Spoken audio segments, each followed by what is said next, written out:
जी तो प्यारे बच्चों, बात करते हैं अब आपसे हम क्वेश्चन नंबर 5.4 की, जिसमें ये कहा जा रहा है कि कंप्लीट भी करें और इसको बैलेंस भी करें।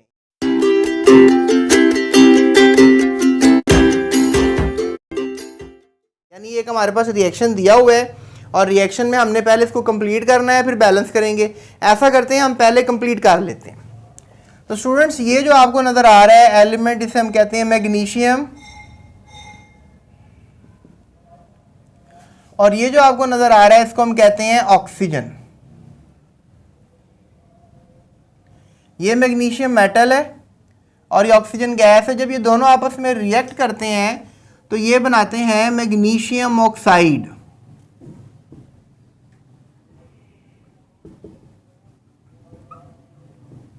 ये बात याद रखिएगा। और बैलेंस भी हम करते हैं। अब बैलेंस को अगर हम फॉर एग्जांपल देखें तो आपको नजर आ रहा है कि यहाँ पे एक मैग्नीशियम है और यहाँ पे 2 ऑक्सीजन है, ठीक है। और आपको यहाँ पे नजर आ रहा है यहाँ पे सिर्फ एक ऑक्सीजन है, तो लिहाजा यहाँ पर 2 ऑक्सीजन है, यहाँ पर एक ऑक्सीजन है, तो यहाँ पर ऑक्सीजन कम है। या तो 2 आप यहाँ पे लगा लें या तो बैक साइड पे फॉर्मूले के लगाना होता है। तो यहाँ पे लगाना टोटली गलत होता है, यहाँ पे नहीं आप लगाएंगे, ठीक है। क्योंकि आप इसको O2 को O2 के बराबर करने के लिए यहाँ पर जो है वो 2 लगा देंगे, तो दैट इज रॉन्ग। तो लिहाजा आप 2 हमेशा कहाँ लगाएंगे? हमेशा कंपाउंड की बैक साइड पे लगाएंगे या फॉर्मूले की बैक साइड पे लगाएंगे, ठीक है जी। अब आप एक चीज़ को नोटिस करें कि इसमें मैग्नीशियम जो है ये 2 हो गए हैं, क्योंकि 2 1s आर, तो लिहाजा यहाँ पर 2 लगा दें। तो इस तरीके से बैलेंस हो जाएगी, क्योंकि 2 मैग्नीशियम है, 2 ऑक्सीजन है, 2 मैग्नीशियम है और 2 ऑक्सीजन है। सो that makes an idea clear. यहाँ पर अगर हम दूसरे इक्वेशन की तरफ देखें तो ये हमारे पास मीथेन गैस है और ये हमारे पास ऑक्सीजन गैस है।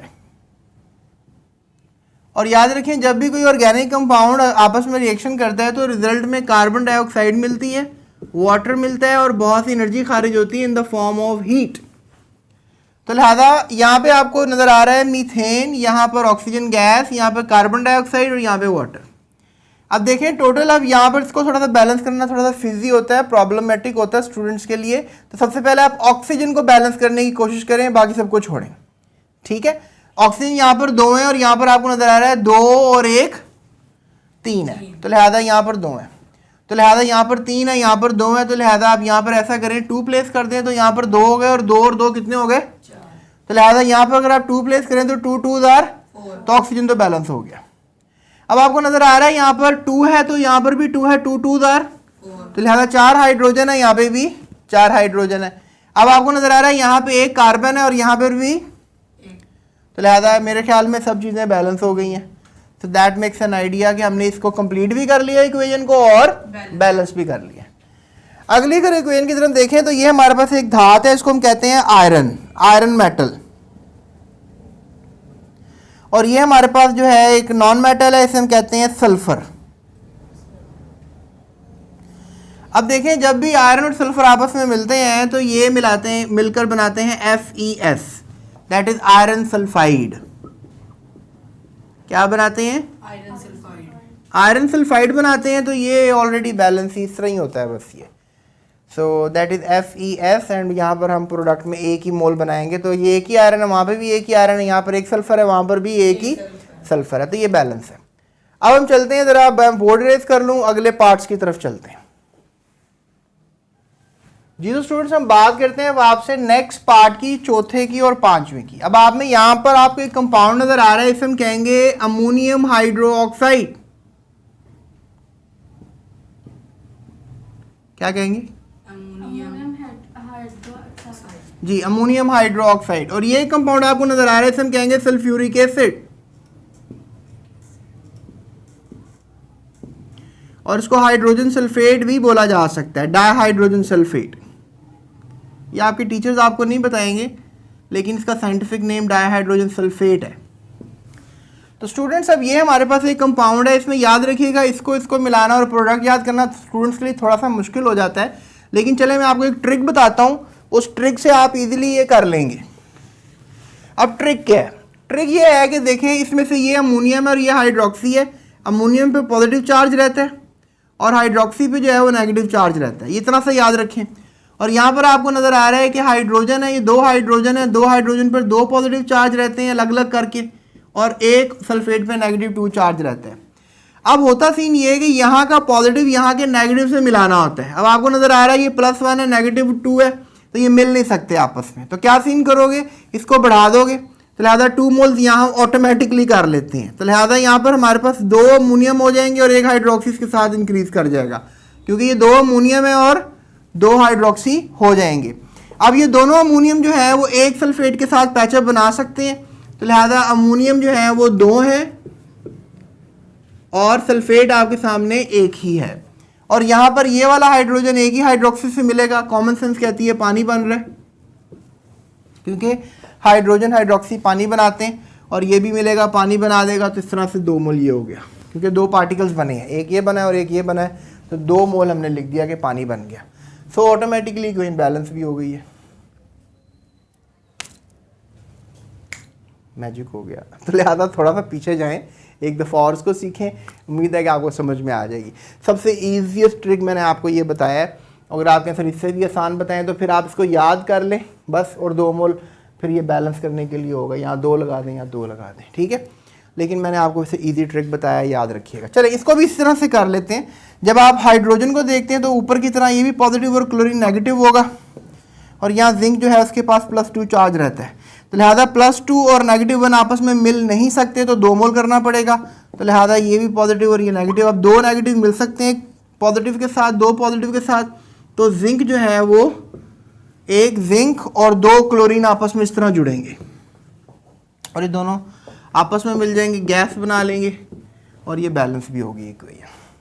तो यहाँ पर 2 लगाना था, और जिंक क्लोराइड बने हैं और हाइड्रोजन गैस बनी है, ठीक है। क्या बने हैं, जिंक क्लोराइड और हाइड्रोजन गैस बनी है। तो इस तरीके से सारा ये हो गया हमारा क्वेश्चन सॉल्व। दैट इज 5.4, जिसमें हमने क्या करना था, कंप्लीट करना था और बैलेंस करना था। तो लिहाजा हमने कंप्लीट भी किया, बैलेंस भी किया। चलते हैं अगले सवाल की तरफ। तो स्टूडेंट्स अब हम बैलेंस करते हैं, इसको कंप्लीट भी चलें कर लेते हैं। कैल्शियम हाइड्रो, इसको हम कैल्शियम बाइकार्बोनेट कहते हैं।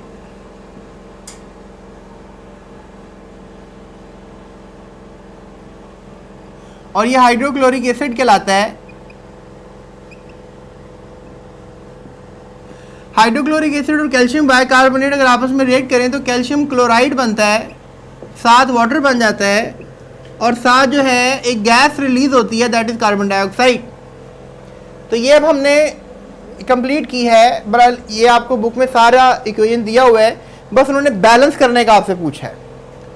तो स्टूडेंट्स देखें, कैल्शियम यहाँ पे 1 है, यहाँ पे भी 1 है, तो लिहाजा नो प्रॉब्लम, कैल्शियम तो बैलेंस है। लेकिन देखें यहाँ पे हमारे पास, मैं आपको एक मेथड सिखाता हूँ जिससे आप इजीली इसको कर लेंगे बैलेंस भी, और आपके लिए आसान हो जाएगा। एक कैल्शियम पे +2 चार्ज होता है और एक बाइकार्बोनेट में -1, दोनों बाइकार्बोनेट मिल जाएं तो फिर ये -1 और दोनों मिले तो फिर ये एक सिस्टम बन जाता है, एक सॉल्ट बन जाता है। और हाइड्रोजन पे पॉजिटिव चार्ज होता है, इस पे नेगेटिव होता है। अब होता ये है कि जब ये हाइड्रोजन इससे मिल जाए तो फिर एक नया कंपाउंड बनता है, this is called as carbonic acid. ये अनस्टेबल होता है, ये पानी में टूट जाता है और साथ कार्बन डाइऑक्साइड रिलीज कर देता है। तो अब डेफिनेटली हमें एक और हाइड्रोजन चाहिए, तो 2 प्लेस कर देते हैं यहाँ पे,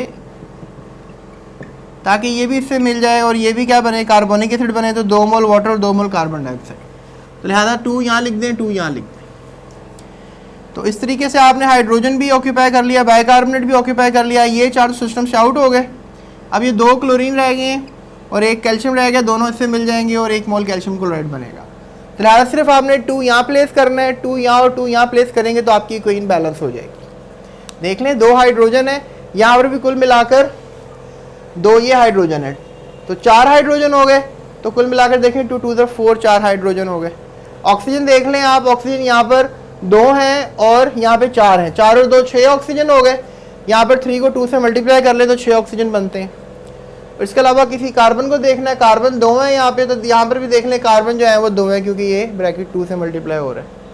तो इस तरीके से इक्वेशन जो है ये बैलेंस हो चुकी हुई है। जी तो स्टूडेंट्स, अब हमारे पास यहाँ पे दूसरा पार्ट है इस इक्वेशन का, इसका नाम है सोडियम ब्रोमाइड।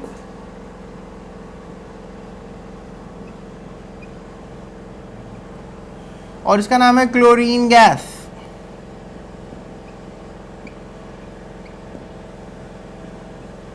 याद रखिएगा। अब यहाँ पे सोडियम पे जो है वो +1 चार्ज होता है और ब्रोमीन पे -1 चार्ज होता है, ये तय बात है।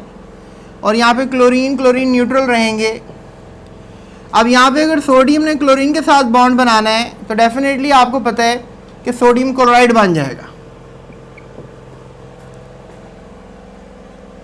और यहाँ पर डेफिनेटली एक सोडियम है, एक क्लोरीन, तो यहाँ 2 लगा दें ताकि एक और सोडियम और आ जाए और ब्रोमीन नेगेटिव हो जाएगा। ये इलेक्ट्रॉन जो है वो क्लोरीन ले लेगा, ये भी इलेक्ट्रॉन क्लोरीन लेगा, ये न्यूट्रल हो जाएगा, तो लिहाजा ये भी क्लोरीन के साथ मिल जाएगा। 2 मोल सोडियम क्लोराइड बनेगा और ये दोनों ब्रोमीन आपस में मिलकर ब्रोमीन वाटर बनाएंगे या ब्रोमीन लिक्विड बनाएंगे। और इस तरीके से ये इक्वेशन बैलेंस हो गई है। देखें 2 ब्रोमीन है, 2 ब्रोमीन है और कंप्लीट भी हो गई है। अब नज़र आ रहा है 2 क्लोरीन है, 2 क्लोरीन है, 2 सोडियम है, 2 सोडियम है, तो लिहाजा ये इक्वेशन इस मेथड से मैंने आपको बैलेंस करके दे दी है, बना सोडियम क्लोराइड और ब्रोमीन लिक्विड बन गया, राइट। सो ये हमारे पास था इस सेकंड पार्ट का आंसर। चलते हैं थर्ड पार्ट की तरफ। स्टूडेंट्स यहाँ पे हमारे पास अब ये थर्ड पार्ट है, इसमें आयरन और ऑक्सीजन आपको नज़र आ रहे हैं। आयरन जो है ये बेसिकली +2 चार्ज भी रखता है और +3 चार्ज भी रखता है, तो यहाँ पे ऐसा करते हैं इसको +3 के हिसाब से डील कर लेते हैं। ऑक्सीजन चूँकि न्यूट्रल रहता है। अब याद रखिएगा ऑक्सीजन 2 इलेक्ट्रॉन ले सकता है, अगर 3 निकले हुए हैं तो 2 इसने ले लिए, 1 इसने ले लिया, हालांकि इसको 2 चाहिए, तो लिहाजा एक आयरन और बढ़ा लेते हैं ताकि और इलेक्ट्रॉन्स निकलें। तो लिहाजा टोटल 6 इलेक्ट्रॉन निकल आए, तो लिहाजा एक ऑक्सीजन भी बढ़ाना पड़ेगा, तो टोटल ये 4 हो जाएंगे ऑक्सीजन। तो इस तरीके से जो है बरल मैं आपको ये बताऊं कि जो कंपाउंड बनेगा दैट इज़ Fe2O3, ठीक है। तो आप कह लो कि यहाँ पे हमारे पास 3 ऑक्सीजन जो है वो चाहिए फॉर द डेरिवेशन, 3 इलेक्ट्रॉन हो जाएंगे और ये दोनों आयरन इन तीनों ऑक्सीजन के साथ बॉन्ड बनाएंगे, तो ये Fe2O3 बनेगा। अब चूंकि अगर इधर 3 ऑक्सीजन है तो यहाँ पर तो सिर्फ हम बढ़ाएं भी तो सिर्फ 2 बढ़ रहे हैं, तो लिहाजा क्या करना पड़ेगा, इधर 2 कर लें तो इधर 3 2 इधर क्या हो जाएगा 6 हो जाएगा। तो यहाँ पर आप ऐसा करें 3 लगा लें और यहाँ पे 2 ही रहने दें। अब देखें ये इक्वेशन बैलेंस भी हो गई और कंप्लीट भी हो गई है। ये आपको ऑलरेडी लिखा हुआ मिलेगा Fe2O3, ये तो मैंने आपको बना के वैसे भी दिखाया है, और इस तरीके से आप इस इक्वेशन को बैलेंस कर सकते हैं।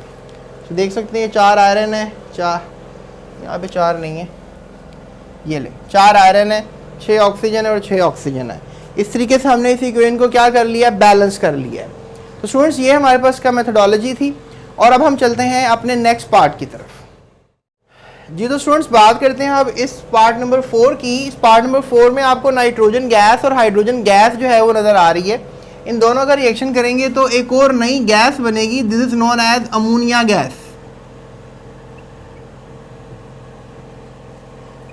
अब ये कंप्लीट तो हो गया लेकिन बैलेंस नहीं हुआ। आप देख सकते हैं यहाँ पे 3 हाइड्रोजन है और यहाँ पे 2 हाइड्रोजन है, तो अब 3 और 2 हाइड्रोजन है तो आपको पता है ये बैलेंस तो नहीं है ना। तो लिहाजा बैलेंस कैसे करेंगे, तो बैलेंस ऐसे करेंगे कि यहाँ पे अगर हम लेट्स से दैट के यहाँ पे नाइट्रोजन भी देखें आप, नाइट्रोजन यहाँ पे 1 है और यहाँ पे नाइट्रोजन 2 है, तो ऐसा करते हैं पहले नाइट्रोजन को बैलेंस करते हैं। यहाँ पे 1 नाइट्रोजन है, यहाँ पे 2 नाइट्रोजन है, तो यहाँ पे 2 लगा लेते हैं। जब 2 लगाएंगे तो यहाँ नाइट्रोजन तो 2 हो जाएंगी, नाइट्रोजन तो बैलेंस हो गई है।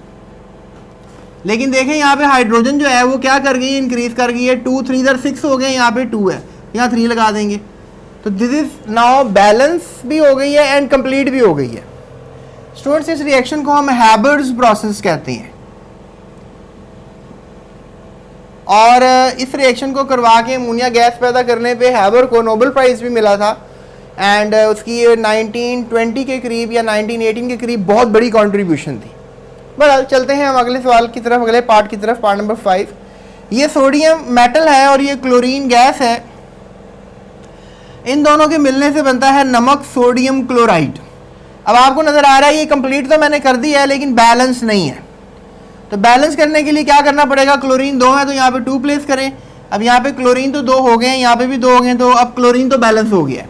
लेकिन देखें सोडियम यहाँ पे 2 है और यहाँ पे सोडियम जो है वो आपको 1 नज़र आ रहा है, तो यहाँ 2 प्लेस करना पड़ेगा।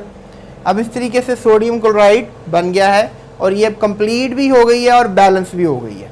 सो ये भी इक्वेशन कंप्लीट हो गई। जी प्यारे बच्चों, हम बात करते हैं क्वेश्चन नंबर 5.7 की।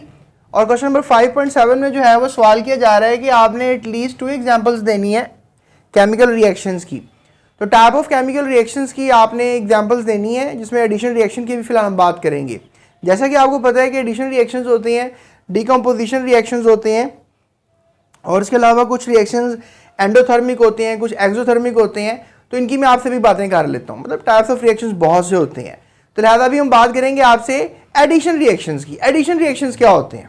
स्टूडेंट्स याद रखिएगा कि कोई भी कंपाउंड हो, लेट्स से दैट ए एक कंपाउंड है, बी एक कंपाउंड है, और जब वो आपस में रिएक्ट करेंगे तो डेफिनेटली वो सिर्फ सी बनाएंगे। एडिशन का मतलब होता है जुड़ जाना, ऐड हो जाना।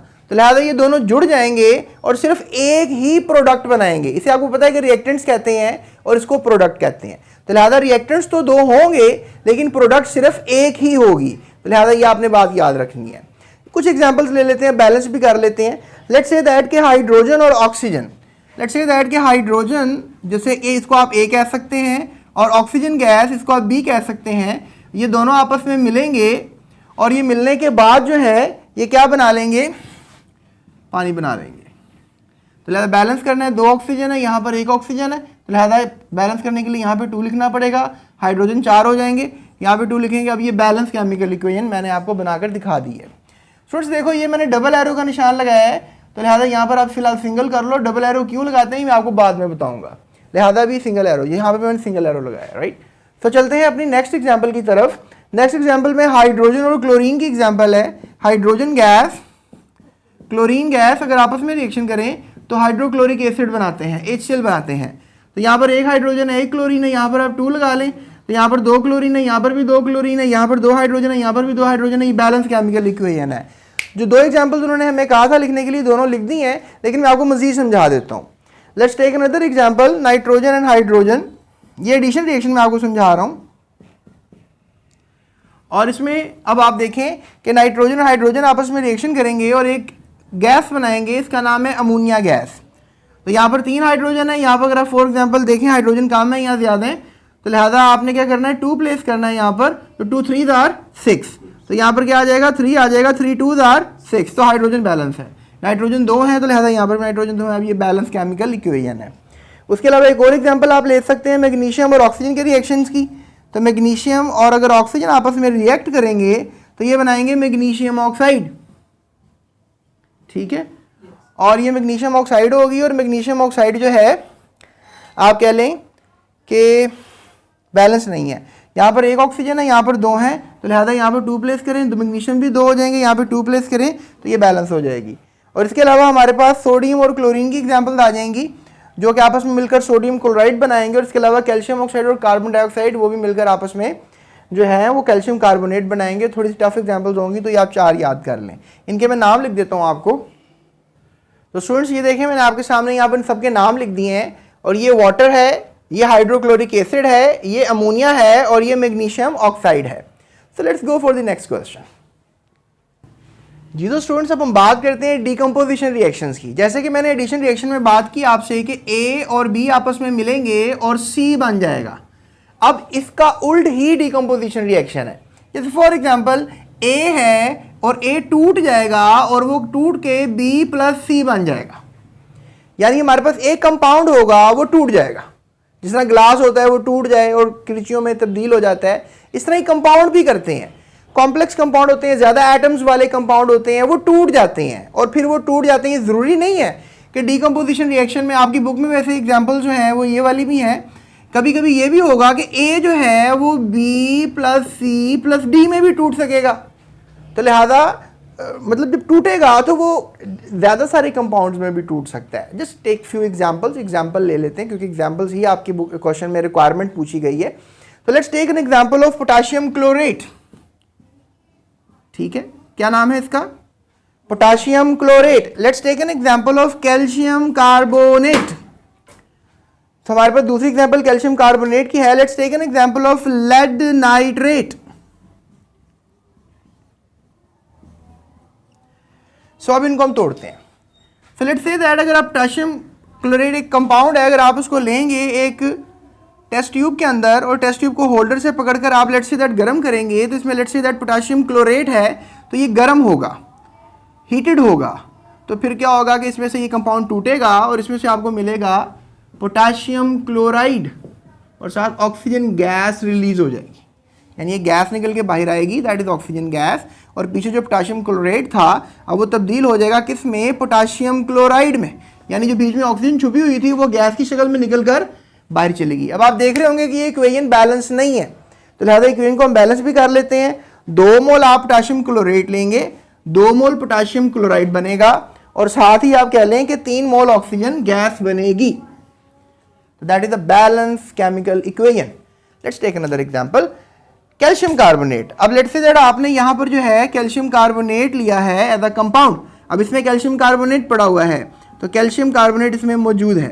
डेफिनेटली जब आप कैल्शियम कार्बोनेट, इसको हम चूने का पत्थर या चूना भी कहते हैं, इसको भी आप हीट करेंगे, ये निशान हीट का है, तो फिर बनेगा कैल्शियम ऑक्साइड प्लस बनेगी कार्बन डाइऑक्साइड, यानी कि जो कैल्शियम कार्बोनेट है वो किस में तब्दील हो जाएगा, कैल्शियम ऑक्साइड में, और एक्स्ट्रा कार्बन और ऑक्सीजन यानी कार्बन डाइऑक्साइड जो है ये बाहर निकल जाएगी। तो यहाँ पर आपको टेस्ट ट्यूब में से कैल्शियम कार्बोनेट के गर्म करने के बाद कार्बन डाइऑक्साइड निकलती नजर आएगी। तो लिहाजा आप कह लो कि इसको अगर हम बैलेंस करना चाहें तो ये ऑटोमेटिकली बैलेंस इक्वेशन ही है, यानी कि यहाँ पर कैल्शियम ऑक्साइड और कार्बन डाइऑक्साइड है। उसके बाद स्टूडेंट्स यहाँ पर बताया जा रहा है कि लेड नाइट्रेट जो है वो लिया जाएगा, तो लेड नाइट्रेट को भी आप हीट करेंगे, लेकिन अब की बार आप लेड नाइट्रेट ले रहे हैं, so let's take an lead nitrate PbNO3 यानी होल ट्वाइस, यानी कि आपने अब ये कंपाउंड लिया है और इस कंपाउंड को आप हीट करेंगे तो लेड ऑक्साइड बनेगी, नाइट्रस ऑक्साइड बनेगी, लेड ऑक्साइड बनेगी, नाइट्रस ऑक्साइड बनेगी और साथ ऑक्सीजन गैस प्रोड्यूस होगी। तो ये भी ऑक्सीजन गैस प्रोड्यूस करने का एक मेथड है कह लें आप। और इसको अगर हमने बैलेंस करना है तो आपने 2 मोल लेना है, ठीक है, 2 मोल ये लेंगे, 2 मोल ये बनेगी और 4 मोल नाइट्रस ऑक्साइड बनेगी, अब बैलेंस होगी। तो that is the balance chemical equation, इसको आप मेमोराइज करें। तो लिहाजा हम इनके नाम लिख देता हूँ आपको, जिस स्टूडेंट सबके मैंने यहाँ पर नाम लिख दिए, that is potassium chlorate, that इससे बनेगा potassium chloride and oxygen gas. यहाँ पर कैल्शियम कार्बोनेट, ये टूटेगा और कैल्शियम ऑक्साइड और कैल्शियम कार्बन डाइऑक्साइड बनेगी। ये देखें A, B और C में टूट रहा है, A, B और C में टूट रहा है, look at that, A, B और C में टूट रहा है, A, B और C में टूट रहा है। तीसरी एग्जांपल देखें, A, B, C और D में टूट रहा है, look at that, A, B, C और D में टूट रहा है। इसका नाम है लेड नाइट्रेट, ये लेड ऑक्साइड बनाएगा और साथ ये नाइट्रस ऑक्साइड बनाएगा और साथ ऑक्सीजन गैस बनाएगा इसके टूटने से। तो इसे ऐसे रिएक्शन जिसमें एक कंपाउंड टूट कर दोबारा एक नया कंपाउंड की शक्ल ले ले, लेकिन वो एक से ज़्यादा कंपाउंड हो, इस तरह के रिएक्शन को हम डीकम्पोजिशन रिएक्शन कहते हैं। तो लिहाजा ये आपने याद रखना है। लिहाजा पीछे मैंने आपको बताया कि एडिशन रिएक्शन भी होते हैं, उसमें A और B मिलकर सिर्फ C बना देते हैं। तो ये 2 किस्म के रिएक्शन मैंने आपको बताए। चलते हैं अगले रिएक्शंस की तरफ। जी तो प्यारे बच्चों, बात करते हैं एक्सोथर्मिक रिएक्शंस की। एक्सोथर्मिक रिएक्शंस जो हैं वो ऐसे रिएक्शंस होते हैं, एक्सो का मतलब होता है बाहर निकलना और थर्म का मतलब हीट है, यानी ऐसे रिएक्शंस जिसमें हीट बाहर आती है।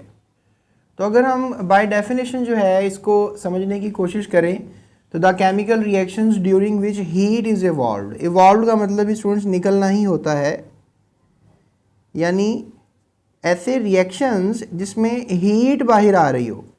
सो कुछ एग्जांपल्स कर लेते हैं जिनमें हीट बाहर आती है रिएक्शंस में। जैसे कि आप कह सकते हैं कि कार्बन जो है अगर ऑक्सीजन के साथ रिएक्ट करे तो कार्बन डाइऑक्साइड बनाता है, तो आप कह सकते हैं कि कार्बन डाइऑक्साइड बनने के साथ साथ हीट भी पैदा होती है। याद रखिएगा, अगर आप घर में चूल्हा जलाया हुआ है तो जो मीथेन गैस है, इसे हम मीथेन गैस कहते हैं,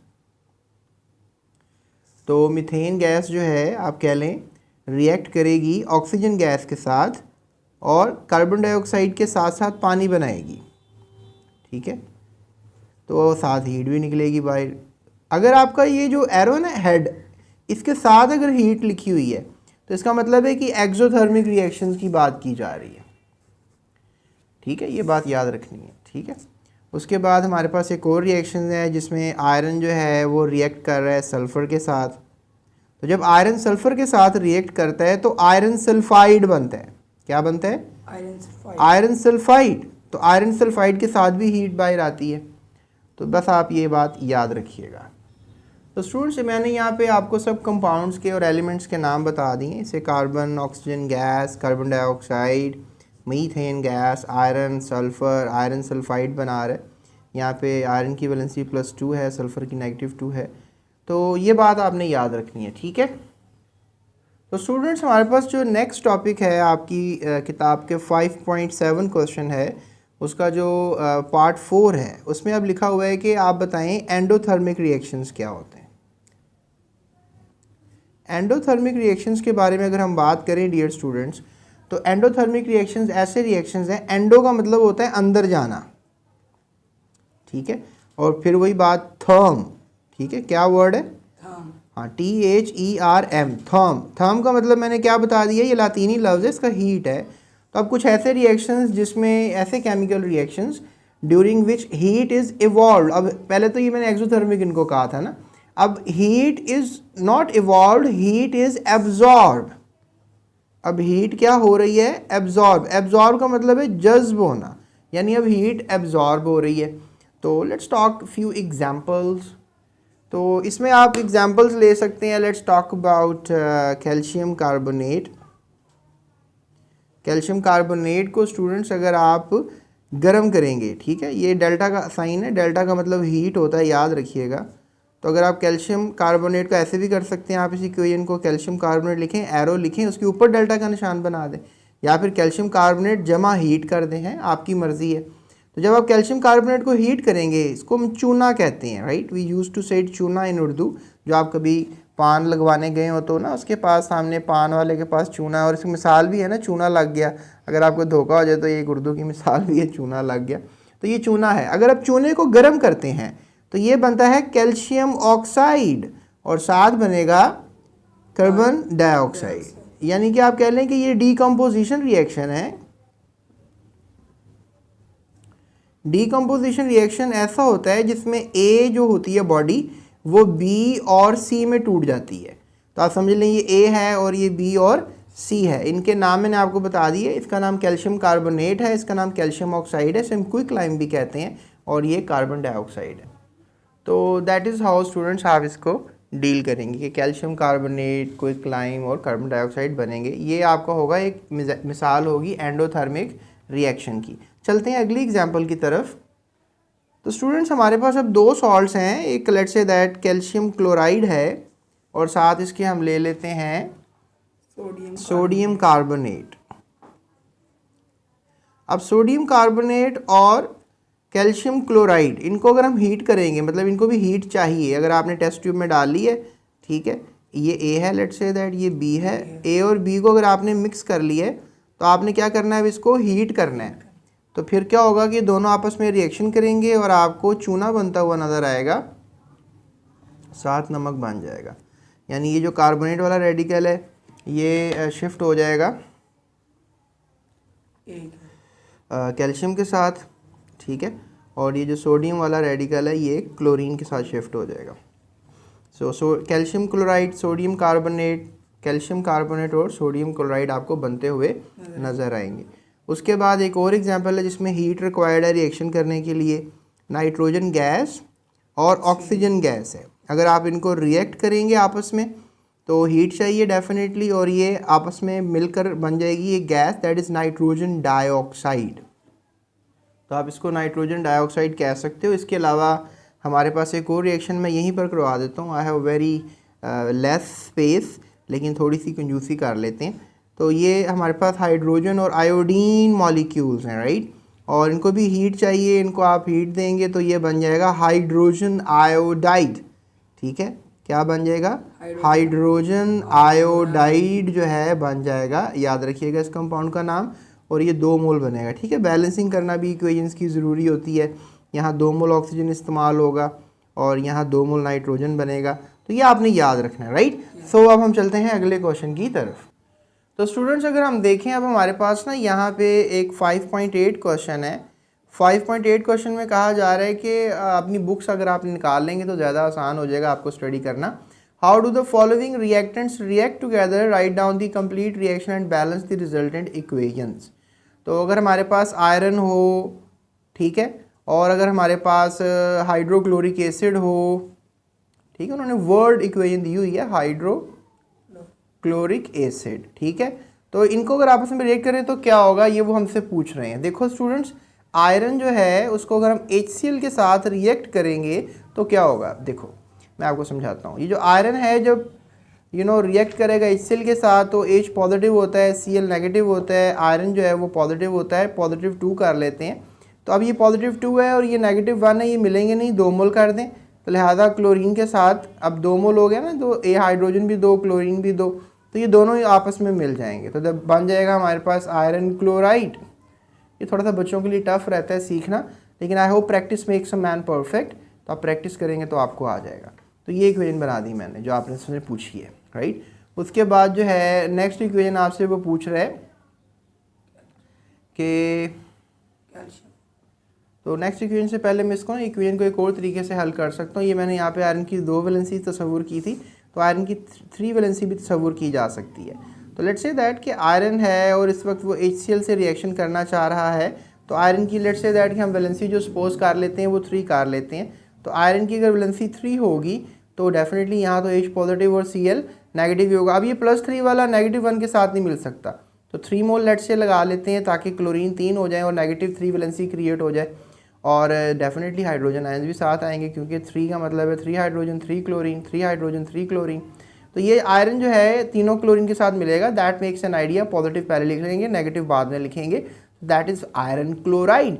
और ये दोनों आपस में मिलेंगे तो हाइड्रोजन गैस बन जाएगी, लेकिन ये अकेला हाइड्रोजन फिर क्या करेगा। तो लिहाजा हमें हाइड्रोजन को एक और चाहिए, तो हम यहाँ 4 कर लेते हैं।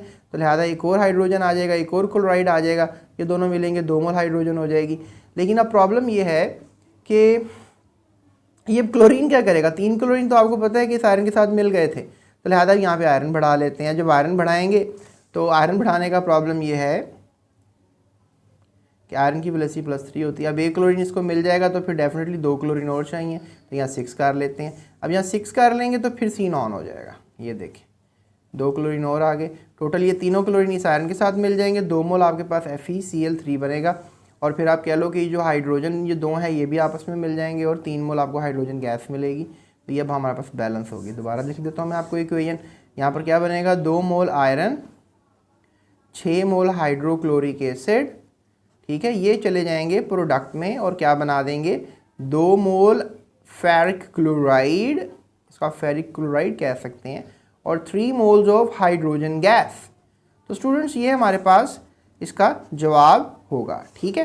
चलें अगले ही जो उन्हें वर्ड इक्वेशन दी, उन्होंने कहा कैल्शियम ऑक्साइड को कार्बन डाइऑक्साइड के साथ रिएक्शन करना है। आपने कैल्शियम ऑक्साइड को कार्बन डाइऑक्साइड के साथ रिएक्ट करना है। तो कैल्शियम ऑक्साइड जब कार्बन डाइऑक्साइड के साथ रिएक्ट होगी तो कैल्शियम कार्बोनेट बनेगा डियर स्टूडेंट्स।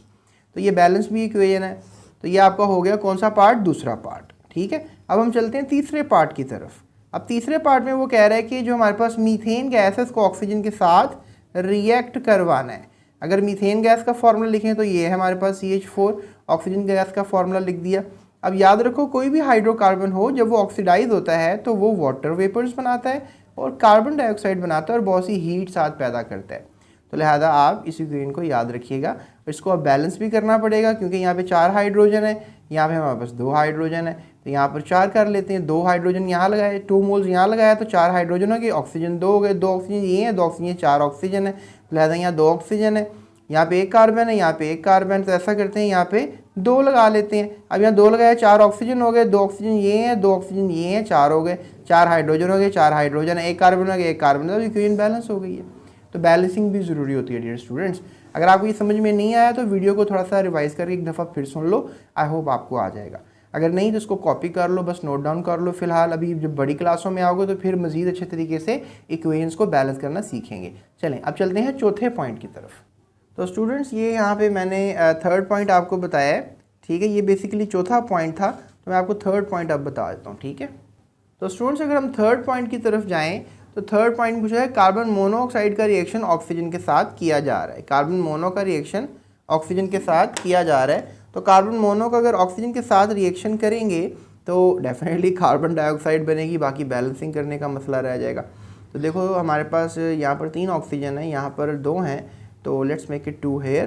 तो अब 4 ऑक्सीजन 2 कार्बन, तो ये 2 कार्बन कर लिए, तो लिहाजा 4 ऑक्सीजन 2 कार्बन, ये हमारे पास होगी बैलेंस केमिकल इक्वेशन, राइट। तो थर्ड पार्ट हो गया। अब हम चलते हैं, चौथा मैंने आपको करवा दिया था, अब हम 5वें की तरफ चले जाते हैं।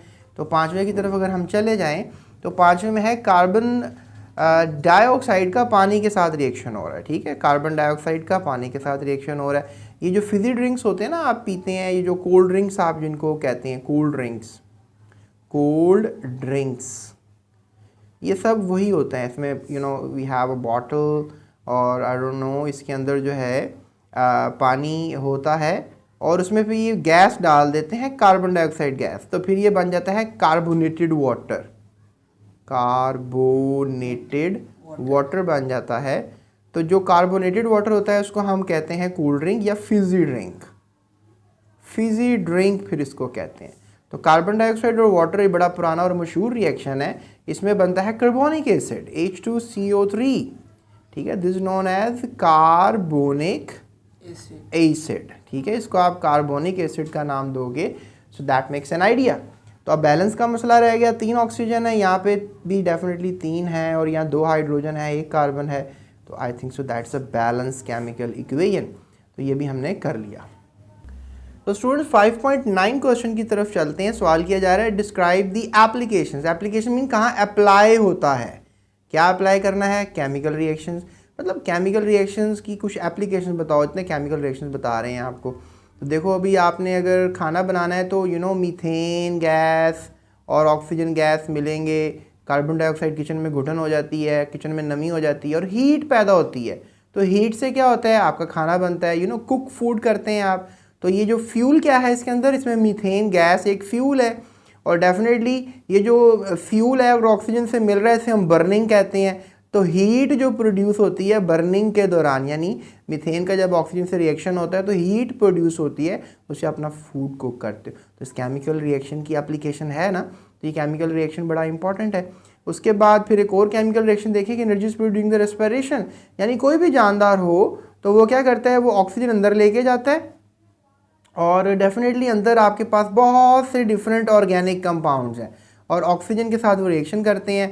उसके नतीजे में भी कार्बन डाइऑक्साइड पैदा होती है बॉडी में ना, और वाटर वेपर्स पैदा होते हैं। कभी सर्दियों में आप जब हवा बाहर निकालते हैं तो कैसे वो बादलों की तरह भाप बन के बाहर आती है ना, जब सर्दियों में आप करते हैं, जस्ट लुकिंग लाइक कि आप स्मोकिंग कर रहे हैं। तो दैट मेक्स एन आइडिया कि आपकी जब सांस बाहर निकालते हैं उसमें बहुत से वाटर वेपर्स होते हैं और कार्बन डाइऑक्साइड गैस होती है। होता क्या है कि ऑक्सीजन गैस आपकी बॉडी में जाती है, बॉडी में आपके ऑर्गेनिक कंपाउंड है, जिसमें मैं सबसे बड़ा नाम ग्लूकोज का लेना चाहूँगा। तो ग्लूकोज के साथ रिएक्शन करके ऑक्सीजन आपको कार्बन डाइऑक्साइड वाटर बना के देता है, हीट पैदा करता है। ये भी रिएक्शन आपकी बॉडी का टेम्परेचर 37 डिग्री सेल्सियस पे मेंटेन रहता है। तो दैट मेक्स एन आइडिया कि भाई ये भी केमिकल रिएक्शन हमारी बॉडी में, हमारे सेल के अंदर हो रहा है, तो कितना इंपॉर्टेंट है। लिहाजा ये भी इसकी एक एप्लीकेशन है। यूजफुल फर्मेंटेशन प्रोडक्ट्स, यानी कि अगर आप कहें कि खमीरा ले लें आप, यीस्ट ले लें, तो खमीरा क्या करता है कि वो क्या कर देते हैं, तो बेटा ये फर्मेंटेशन का लफ्ज़ उस वक्त इस्तेमाल होता है कि जो ग्लूकोज होता है ना C6H12O6, इसने कन्वर्ट होना होता है कार्बन डाइऑक्साइड में और वाटर में नॉर्मली, तो इसे हम कहते हैं रेस्पिरेशन, ठीक है। जब भी ऊपर आपने लफ्ज़ पढ़ा ये वाला रेस्पिरेशन। लेकिन अगर ग्लूकोज कन्वर्ट हो जाता है, let's say that glucose convert हो जाता है अल्कोहल में, ठीक है, अल्कोहल में कन्वर्ट हो जाता है या फिर लैक्टिक एसिड में कन्वर्ट हो जाता है, ठीक है। मतलब अब इसने जो ग्लूकोज ने टूटकर कार्बन डाइऑक्साइड वाटर बनाना है वो ये काम नहीं करता है, बल्कि ग्लूकोज टूटकर क्या बन जाता है, या कोई रिकम्बाइन होकर क्या बन जाता है, अल्कोहल बन जाता है या फिर लैक्टिक एसिड। तो इस अमल को फर्मेंटेशन कहते हैं। तो देखो ये जो दही बनती है ना, दूध से दही बनती है, ये भी फर्मेंटेशन का ही नतीजा होता है। इवन जो आपकी खमीरी रोटी बन रही है, ब्रेड बन रही है, केक्स इतने मज़े मज़े के आप खाते हो, बेकिंग प्रोडक्ट्स कहते हैं उनको, तो वो जो बन रही हैं वहाँ पे भी एप्लीकेशन किस चीज़ की है, केमिकल रिएक्शंस की है। तो लिहाजा केमिकल रिएक्शंस इस लिहाज से बड़े इंपॉर्टेंट हैं। ये आपके as a burning of fuel में इस्तेमाल हो रहे हैं, बॉडी में रेस्पिरेटरी काम कर रहे हैं, बॉडी को हीटेड रखने के लिए। और इसके अलावा आपने देखा कि फर्मेंटेशन के प्रोसेस से आप अल्कोहल्स बना सकते हैं, लैक्टिक एसिड, दही का बनना लैक्टिक एसिड का बनने के मुतरादिफ ही है। और फिर बहुत सी बेकरी प्रोडक्ट्स होती हैं। सीन पता क्या होता है, अगर आप खमीरे में लेट्स से दैट आपके पास ये खमीरा आटा है बाउल के अंदर ना, तो इसमें अगर आपने यीस्ट डाल दी है तो फर्मेंटेशन होगी, तो फिर आपको पता है कि फर्मेंटेशन के नतीजे में कार्बन डाइऑक्साइड पैदा होती है, याद रखिएगा, गैस पैदा होती है, तो फिर आटा सारा गैस से फूल जाता है। और फिर कभी कभी आप तंदूर पे भी रोटी लगाते हैं, तो आपने कभी तंदूर पे रोटी लगाई होगी, तो जैसे ही हीट मिलती है ना, पकती है रोटी, तो एकदम रिएक्शन होता है, तो रोटी खमीरी फूल जाती है। तो वो इसीलिए फूलती है क्योंकि एकदम गैस पैदा होती है रोटी में से ना, गैस निकलती है, तो वो रोटी को फुला देती है, जिसे हम लोग को फर्मेंटेशन कहते हैं। तो इस पर डिटेल में बात करेंगे इंशाल्लाह बड़ी क्लासों के अंदर, लेकिन अभी थोड़ी सी मैं आपको बात समझाना चाह रहा था कि आखिर एप्लीकेशंस कैसे इस्तेमाल हो रही हैं केमिकल रिएक्शंस की हमारी रोज़मर्रा की ज़िंदगी में। चलो अगले सवाल की तरफ चलते हैं। तो जी डियर स्टूडेंट्स, हम बात करते हैं अगले सवाल की। 5.10 की सवाल किया जा रहा है कि रूल्स लिखें बैलेंसिंग करने के लिए ना केमिकल इक्वेशन। तो रूल्स, वैसे सबसे बड़ा रूल तो ये है कि दिमाग सही काम कर रहा हो तो सही तरीके से आप इक्वेशन को बैलेंस कर लेते हैं, लेकिन अगर दिमाग सही काम नहीं कर रहा तो फिर डेफिनेटली कुछ प्रॉब्लम्स रहती हैं। प्रैक्टिसिंग चाहिए इस काम के लिए। बहरहाल ये आप स्क्रीनशॉट ले लें, यही इसका जवाब है। और अगर आप चाहते हैं कि मैं आपको ये एक्सप्लेन करूं तो मैंने पीछे जो आप वीडियो लेक्चर्स देखिएगा मेरे, वहाँ पे मैंने इसको ना जब टॉपिक समझा रहा हूँ, लेक्चर्स दे रहा हूँ, तो वहाँ मैंने इसको एक्सप्लेन किया हुआ है, तो आप वहाँ पे मुझसे स्टडी कर लें हैं। तो चलते हैं अगले सवाल की तरफ। जी तो डियर स्टूडेंट्स, नेक्स्ट क्वेश्चन किया जा रहा है विच इज़ 5.11 के describe the importance of exothermic reactions in everyday life. यानी जो हीट निकालने वाले रिएक्शन उनकी एवरीडे लाइफ में क्या इंपॉर्टेंस है। तो जैसे कि पहले भी बताया है कि आपकी बॉडी की हीट मेंटेन कर रहे हैं, और उसके अलावा फ्यूल की जो बर्निंग होती है तो खाना बनाने के काम आ जाता है। तो burning of fuel is a common exothermic reaction, ये फ्यूल बर्निंग हो रही है और कार्बन और ऑक्सीजन भी मिले तो कार्बन डाइऑक्साइड हीट पैदा करते हैं। तो फायर वर्क्स और also example of exothermic reaction, जितना भी आग वगैरह जलती है, फायर वर्क होता है, सब एक्सोथर्मिक रिएक्शन की एग्जाम्पल है। जी तो स्टूडेंट्स, हम अगले सवाल की तरफ चलते हैं। That is 5.12। सवाल किया जा रहा है कि एग्जाम्पल दे दें केमिकल रिएक्शंस की जो हमारे डेली रोज़मर्रा की ज़िंदगी में हो रही होती हैं, जो एसेंशियल है, ज़रूरी। एसेंशियल मतलब ज़रूरी। तो फोटोसिंथेसिस एक बहुत बड़ा रिएक्शन है, रेस्पिरेशन एक बहुत बड़ा केमिकल रिएक्शन है जो हमारी रोज़मर्रा की ज़िंदगी में हो रहा होता है। तो ये जो पहला वाला आपको रिएक्शन दिखाया जा रहा है that is basically the formation of glucose. तो ये फोटोसिंथेटिक रिएक्शन है, राइट। तो आप कह सकते हो ये फोटोसिंथेसिस, जिसमें सनलाइट चाहिए, क्लोरोफिल चाहिए, तो इंशाल्लाह बायोलॉजी में डिटेल में आपसे बात करेंगे। और उसके बाद आपको जो दूसरा नज़र आ रहा है that is also very important, ये है respiration, right. That is respiration. और रेस्पिरेशन क्या समझा रही है कि भाई जो ग्लूकोज पौधों ने बनाया था वो हमने पौधे खा लिए और हमारी बॉडी में सांस के थ्रू ऑक्सीजन लेकर गए, फेफड़ों में ब्लड में आई और सेल में गई। तो सेल में ग्लूकोज टूटा और कार्बन डाइऑक्साइड सेल में बनी, वाटर वेपर सेल में बने, और कार्बन डाइऑक्साइड फिर वापस ब्लड में आती है और ब्लड से फेफड़ों से फिर मुंह से बाहर चली जाती है। बहरहाल रेस्पिरेशन भी एक रिएक्शन है जो कि हमारी रोज़मर्रा की ज़िंदगी के लिए बहुत इंपॉर्टेंट रिएक्शन है। सो दैट्स इट स्टूडेंट्स, ये थी हमारी आज की एक्सरसाइज एंड आई होप कि आपको सारे सवालों के जवाब अच्छी तरह से मिल गए होंगे। एंड चैनल को सब्सक्राइब किए बगैर मत जाइएगा। अगर आप स्टूडेंट हैं तो अपने दोस्तों के साथ इस वीडियो को लाजमी शेयर कीजिएगा। अगर आप टीचर हैं तो अपने टीचर्स को चाहिए कि अपने स्टूडेंट्स के साथ वीडियो को शेयर करें ताकि उनकी हेल्प हो जाए। एंड आई होप कि आप जो है GS Academy यूट्यूब चैनल के साथ रहेंगे। So that's it, thank you so much. अपना ख्याल रखिएगा इस चैनल का भी। अल्लाह हाफ़िज़।